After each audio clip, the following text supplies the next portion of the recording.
There's a price most people pay without realizing it. It doesn't show up on bills. It doesn't announce itself as failure.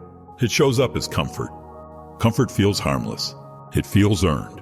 It feels like peace. But over time, it starts asking for more than you think. The quiet cost of staying comfortable. My name is Rocco Carlisle, and at 65, I've watched men lose years of their lives, not to bad decisions, but to decisions that felt too safe to question. They didn't choose the wrong path. They simply stopped choosing altogether. Comfort has a way of convincing you that where you are is good enough. The job you no longer respect, the relationship you've outgrown, the routine that once stabilized you, but now quietly dulls you. Nothing is falling apart, so you stay. And because nothing is burning, you don't notice what's slowly going cold.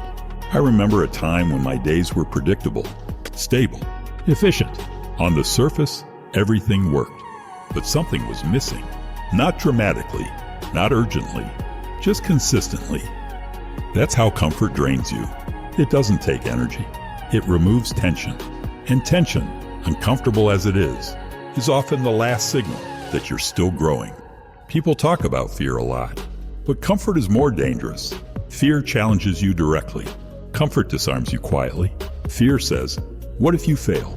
Comfort says, why risk it? And that second voice is far harder to argue with. Most people don't avoid change because they're afraid of pain. They avoid it because they've learned how to tolerate dissatisfaction. They tell themselves, it's not that bad. It could be worse. I'll deal with it later. Later becomes years. I've seen men wake up one morning with everything they planned for and none of what they hoped for.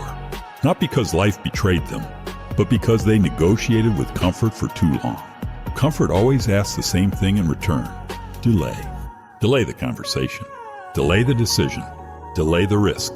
And delay slowly becomes identity. Here's what I learned too late.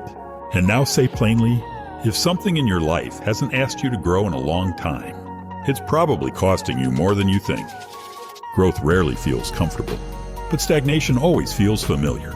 There's a moment, quiet, internal, when you know you're staying, not because it's right, but because leaving would disrupt your rhythm. That moment matters. That's the signal most people ignore. I'm not saying abandon stability recklessly. I'm saying question it honestly.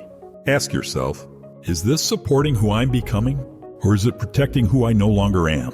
Those answers don't come from thinking harder. They come from being willing to feel uneasy. At the end of the day, comfort isn't the enemy. Unexamined comfort is. And the people who live fully aren't the ones who chase discomfort for its own sake. They're the ones who refuse to let comfort quietly decide their future. Because nothing costs more than a life that never asked anything of you.